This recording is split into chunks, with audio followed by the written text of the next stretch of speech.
Hello everyone, and welcome to the Vita Carnis reaction. And since I didn't do anything for Halloween yet, and spooky month is almost over, I thought, well, why not see what this is? I've only heard of it. I've never actually seen it, so blind reaction. Also, I'm sorry if my voice is very quiet for this one. I turned down, I tried to see if I could try to see if I can, turn down the thing in OBS Studio, and I have the video, thing, turned down, so hopefully that'll be enough. Maybe not. My voice might still be pretty quiet. So yeah, I'm still learning, so just bear with me here. Let's see what this has to offer. Super spooky. Which, yes, there's that.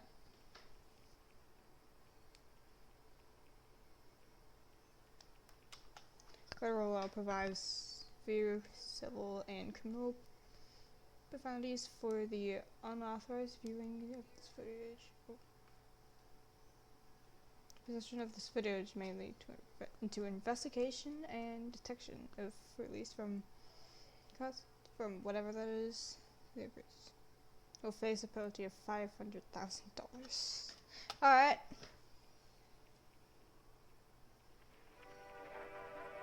On planet Earth, life has thrived for millions of years.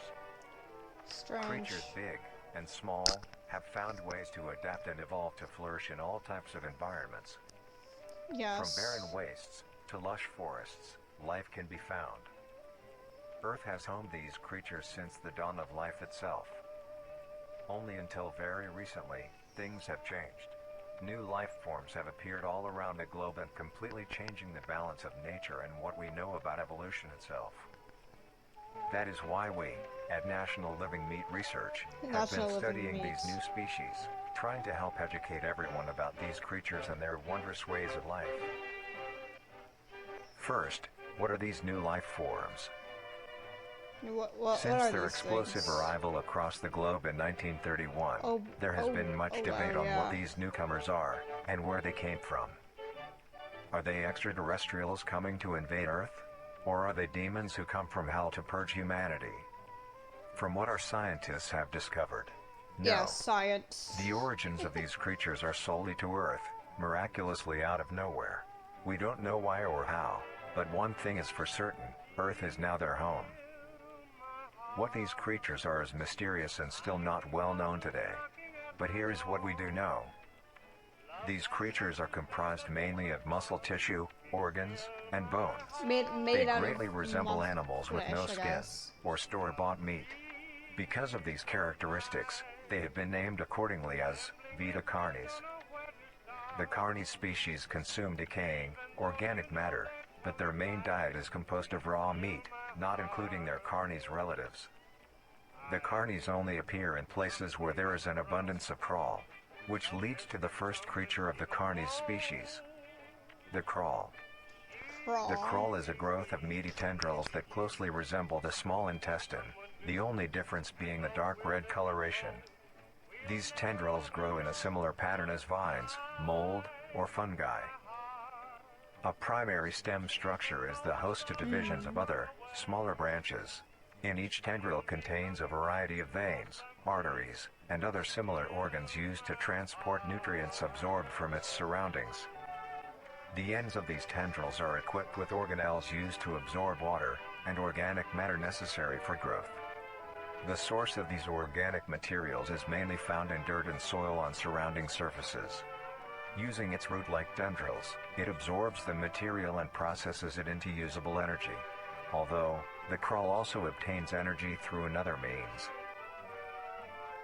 Using a sophisticated form of photosynthesis, the dark pigmentation of the smaller branches is ideal for absorbing sunlight, and therefore allowing solar energy to fuel the crawl's growth. So it's like a plant. Because of its efficiency, it thrives in almost all types of environments, easily allowing it to spread across the world and can be found pretty much anywhere. Its recent inclusion in the ecosystem has caused many major changes in nature's balance.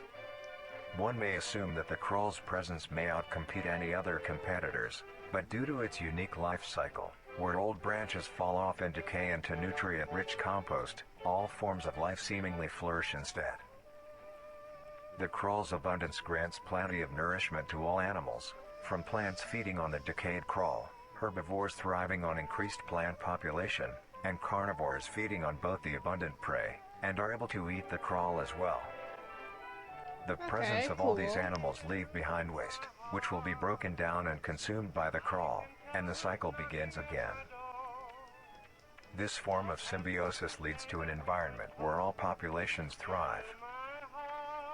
Humanity also uses the crawl to our advantage. Because of the supernatural rate of growth and its richness in nutrients, it has been sustainably cultivated into domestic farms. The crawl is harvested and processed into fertilizer, which greatly increases crop yield and quality. The crawl may also be used as a food source for humans, and reliably so. But due to its unkindly appearance and taste, it has yet to reach cuisine standards. The crawl also plays a very important role in the next creatures that we have been studying. Sometimes, in a crawl-populated environment, a node of meat may develop on one of the branches. This node will fall off and grow into a functioning organism, and go to live on as an independent animal.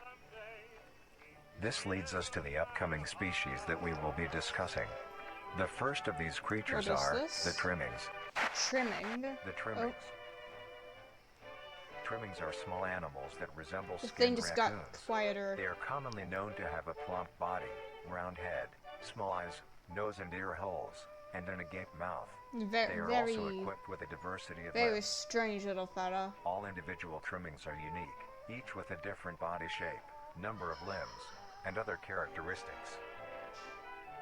One thing they all share in common is that they are made mostly of meat tissue, and are a maximum of 20 made centimeters out of in flesh. length, no larger than a basketball. It's tiny.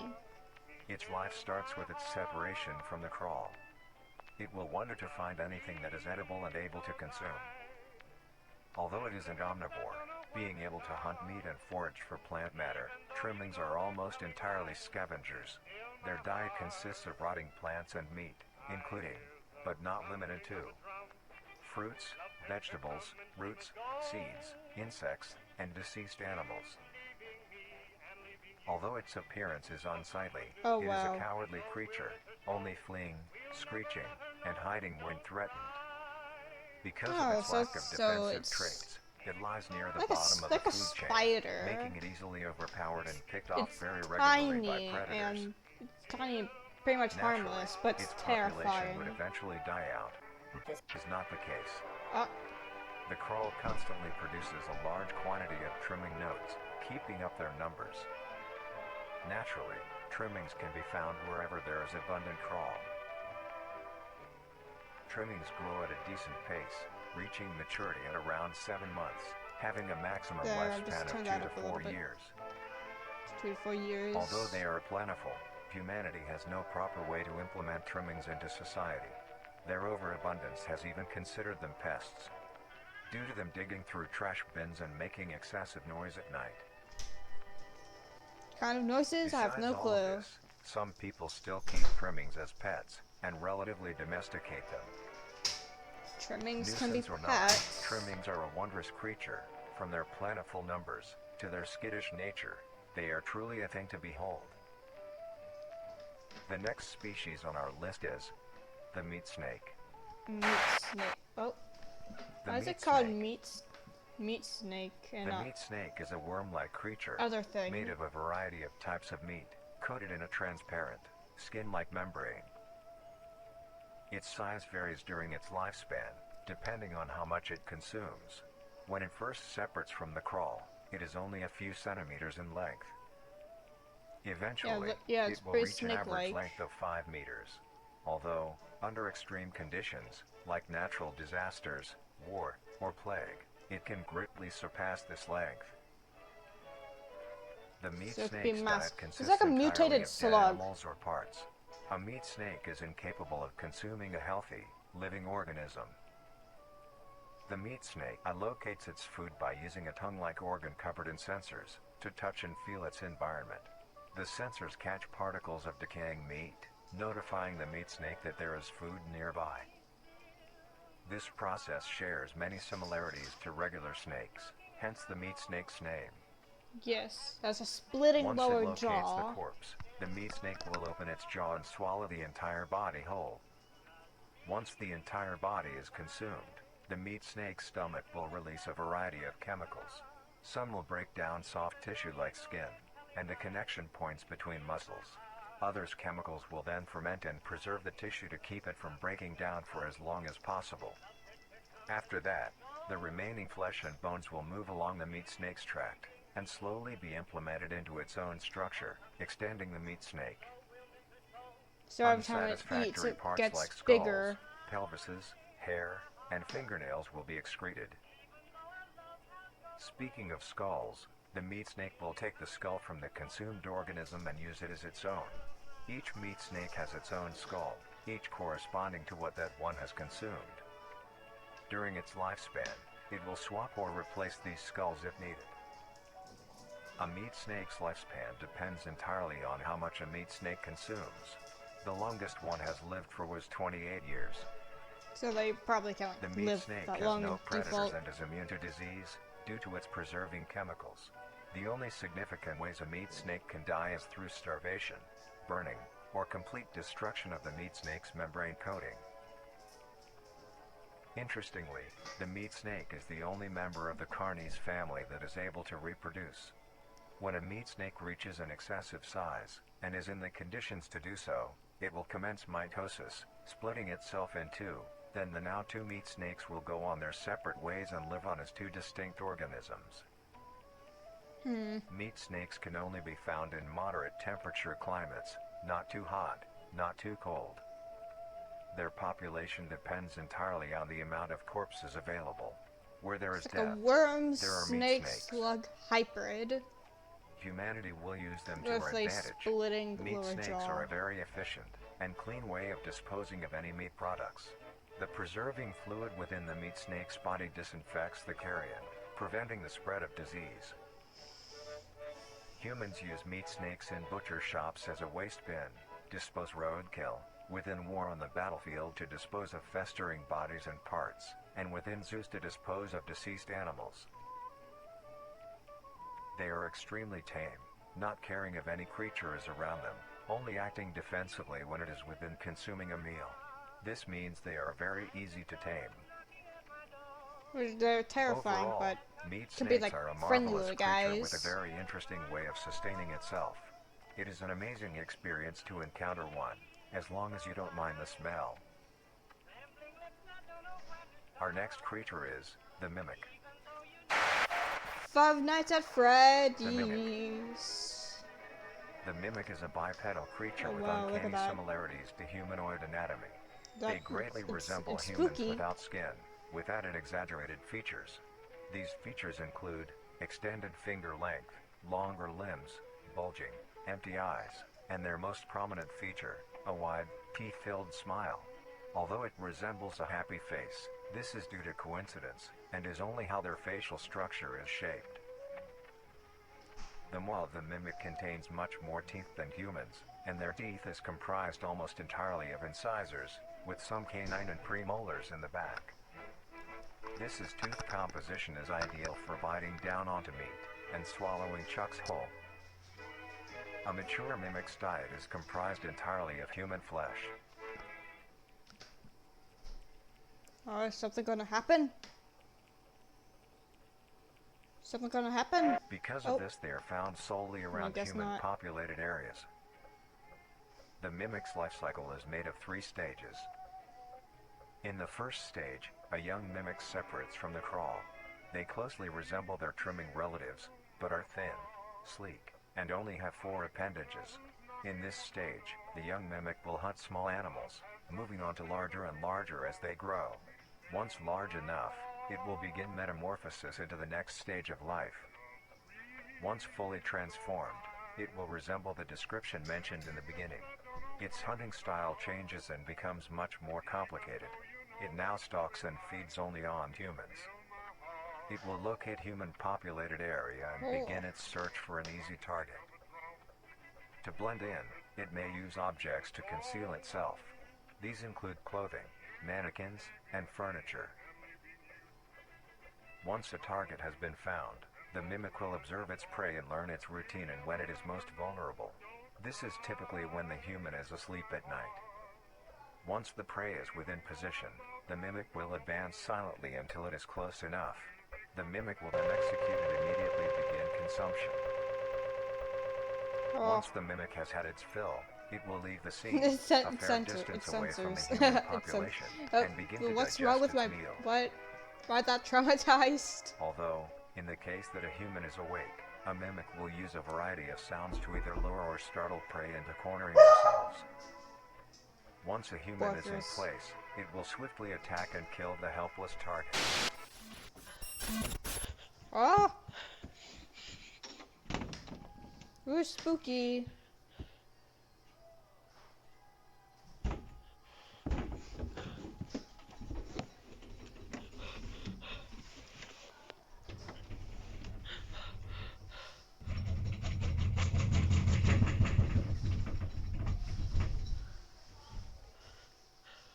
Imagine being in that kind of scenario, oh my gosh. Scary, spooky. It's terrifying.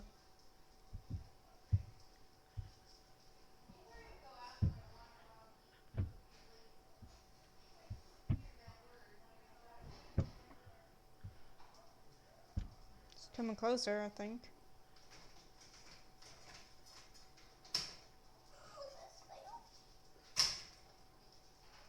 No, it's just gone. It's a big jump scare. It's got a jump scare, I know it. Oh.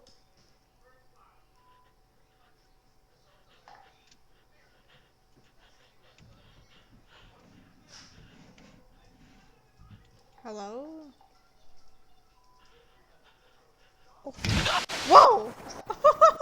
Okay, that actually got me. That actually scared me quite a bit. Good job. The next stage of the mimic's life cycle has two potential morphs it may develop into. If a mimic has a consistent supply of food, it will develop more human-like features. It will grow skin, hair, and by the end will look nearly identical to a human being. It now can blend entirely into civilization and lure other humans more effectively. The second type of morph happens when a mimic receives an overabundance of food. It will grow into a larger, more evolved hunter. Its proportions will increase in length, and its humanoid features will fade away. It grows a thick, dark coating of a flexible skin, which is highly durable, and increases in strength the more the elder mimic consumes. This excludes the face, which is now coated in a pale pink skin. The mimic's teeth have also moved deeper into the mimic's throat, leaving its mouth a toothless grin. It uses the dark hue of its skin to hide seamlessly within a dark environment. Its skills have also been heightened. This makes an elder mimic one of the most efficient predators on the planet. Because of the obvious threat that poses on humanity, nations around the world have released instructions on how to be able to fend for yourself in a mimic encounter. Here are the instructions. 1. Avoid going out alone if your location is known to have mimics, or there have been mimic sightings. 2. If you encounter a stationary mimic, seemingly unfazed by your presence, quietly leave the location and alert your local authorities. 3. If pursued by a mimic, get yourself into a position where you are able to flee. Mimics will rarely attack if a person has a clear escape route. 4. In the event that you have been cornered by a mimic, roll into the fetal position, protecting your neck, face, and vital organs from attack. Make as much noise as you can to alert any other people. 5. If if you have a weapon, do not use it. A mimic is fairly resilient, and any strikes or shots on a mimic is not effective enough to bring it down in time. Instead, use it as a barrier between you and the mimic to block any attacks. 6. In a situation where a mimic is hunting in the immediate area and is not aware of your position, hide somewhere low, like under a bed or behind other furniture. A mimic will not linger too long to search for prey and will move on. Be safe and avoid any encounters with a mimic at all costs. So mimic is like the things Next up, spooky, the harvester. scary. What? The harvester. A harvester. It's an egg. The harvester is a large, bulbous mass with a large amount of tendrils spreading from the base. It's an egg. The bulb measures I around have 3 no meters clue. in height and 2 meters in diameter.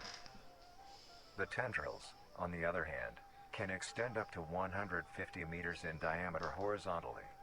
Very long. The harvester is a specialized form of crawl that grows in a unique and deadly way. A harvester is created when a node that will grow into a harvester, instead of separating, continues to grow. Eventually, it will grow tendrils of its own.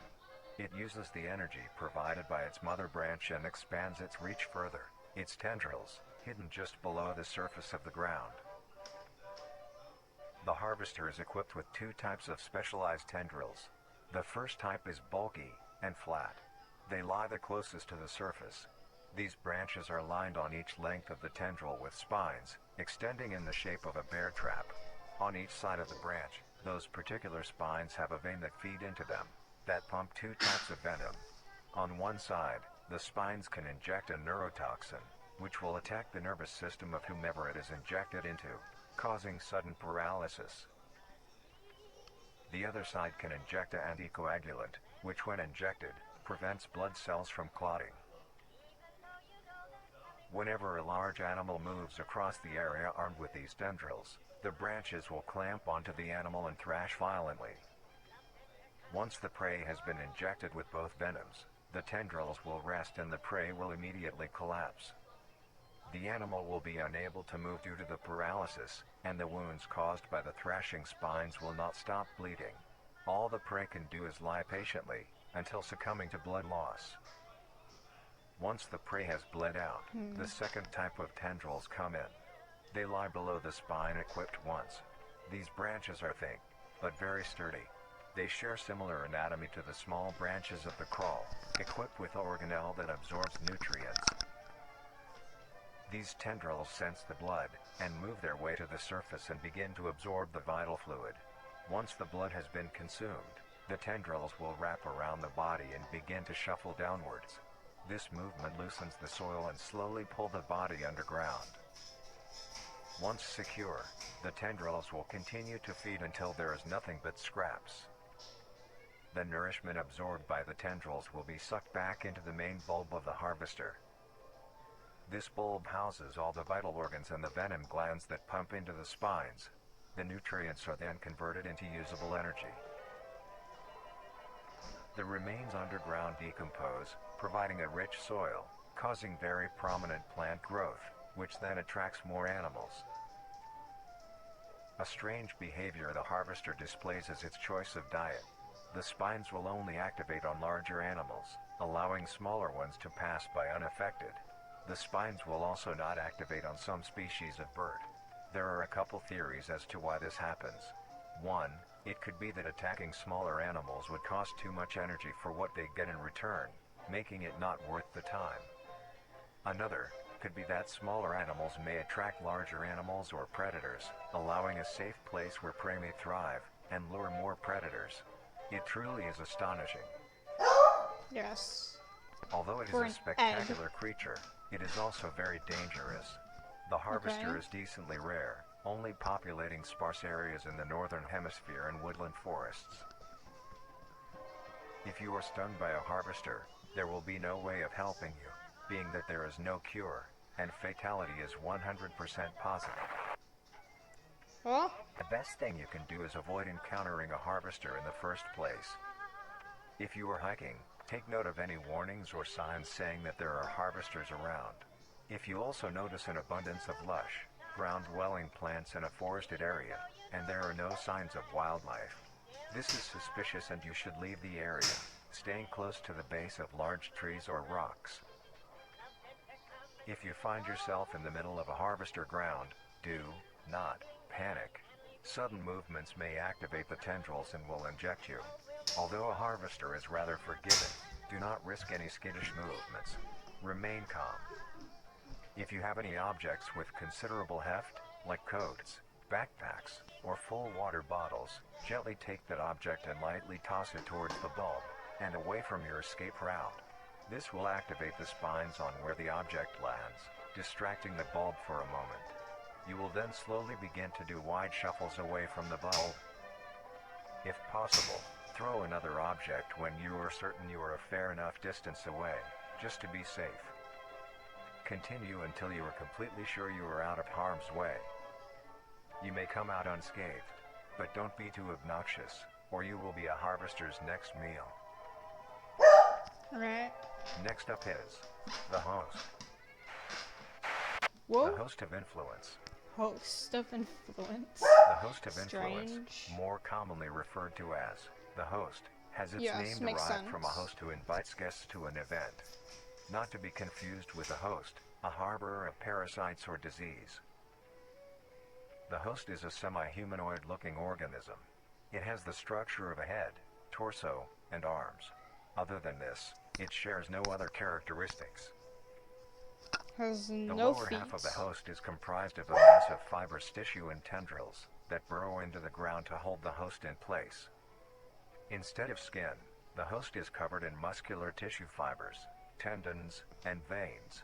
Makes In sense. some parts of the body are covered in a meaty An plate, meaty. used to cover any large exposed areas, but allowing movement. The host's head has a smooth surface where the face should be, attached to a crooked neck, which houses a slit in the front used for feeding. On the host's back is a mound of pores. Protruding from these pores are hollow, hair-like structures, extending outwards. These hairs are barrels that release spores produced within host's body by Gosh, being dang it, fired I into should have the air. chosen a better time to record this.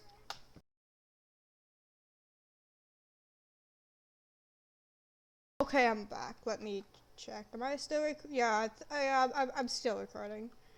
Since I unpaused for a small bit, I'm just going Fired to into back the that up a air. little bit. So yeah, These let's spores keep are this hazardous, going. so keep clear of them at all costs.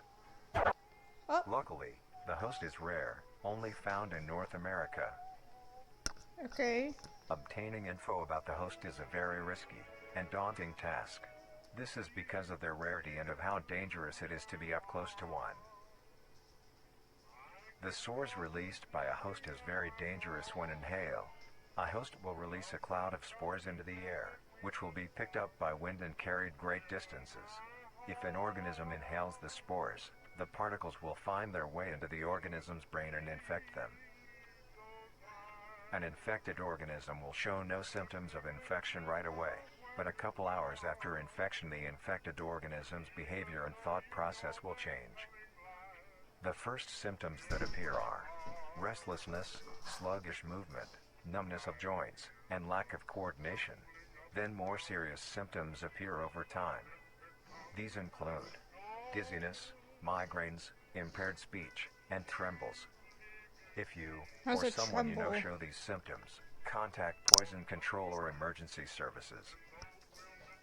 After a total Alright, of got 6 it. to 7 hours after infection, the organism will cease all activities they were previously doing and begin to walk. The direction the infected will walk is towards the host whose spores have been inhaled by the infected individual. If the infected makes their way to the host, they will kneel down in front of it, expose their vital organs, and the host will promptly gut and remove those organs. Oh god. The host will consume them and discard the leftover scraps. However, if an infected organism doesn't reach the host within a 36-hour span or is treated for their infection, the effects will wear off and return back to normal. If a host is unable to find prey or doesn't like its current location, it will unroot itself and move to a new location. Their scarce numbers and the hazard of being around one makes getting info about the host very daunting. All you need to currently know is that the host is extremely dangerous and should be avoided at all costs. Alright. Next, the monoliths. Ooh. That. Oh. The monoliths. The monolith That is looks a very new creature, spooky. only showing up in June of 1972 in the area of. There are only 7 monoliths, all of them located in a circular position, so 1.5 kilometers in diameter. This ring of monoliths surrounds. Why is this so loud? So loud. The monolith is a Titanic-sized being, measuring roughly So is this the 120 meters in Mimic height. version 2? Each Or monolith Mimic has is... 2 trunk Oh legs that my are firmly god. embedded underground. The legs connect to a torso. Oh my... The creature itself Okay, is made yeah, of hundreds of thousands Mimic of meaty is strands, terrifying. tightly That thing is woven also together terrifying. to form the structure. It's These also a strands Mimic. end at the neck, fusing into a solid mass of hardened flesh in the shape of an upside-down triangle, with a hole in its center. My god. On each side of the monolith It's where arms spooky. would be, there It are is dozens spooky of month. long, Makes rope-like sense. appendages. These reach just barely to the ground. At the creature's feet, the strands go deep into the earth and extend horizontally a decent distance away. What the monoliths do is simply stand and do nothing. Oh my god. The only activity documented that the monoliths have done was in. And that's just, it just During this my period, ears. they were extremely aggressive. Censored. When the group of Stop. were Stop. making their way Stop. to the city, Stop. Loud. the monolith that they had passes roared a deep bellow and swung its appendages at the team, completely wiping them out. When military vehicles were dispatched, once they got close enough top the monolith, it roared another call, this time releasing an EMP blast, completely knocking the vehicles out in the vicinity. Finally, long-distance rockets were fired Another and sensor? struck the creature. Nope.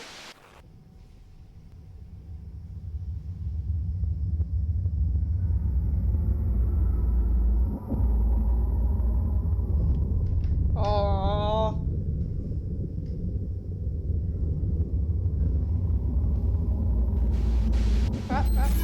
Although damaged, it regenerated at great speed and resumed its stance unscathed. Eventually, the area has been fenced off and is now restricted to all. Ever since, the monolith stands silently, now only a grand spectacle of awe and mystery, only adding more questions to these meat beings. And finally, the last creature on this list is... Oh, is this another scare? The singularity. Comprised of a dark-colored mineral with hints of luminous colors within its core. The singularity is estimated to be 1 meter in diameter. The orb has several unique qualities. Oh gosh, it's gonna be a sensor. I can see it. I can see it. I can see it here. It's a sensor. There are also a variety of reading that have been documented coming from the orb itself. Various things like magnetic fields, energy signatures, and other pattern-like signals released by the singularity. The population of these creatures is unknown. Almost all info about the singularity is hidden or confiscated by officials. We were only able to receive one classified document about the singularity being held by... It wasn't a sensor.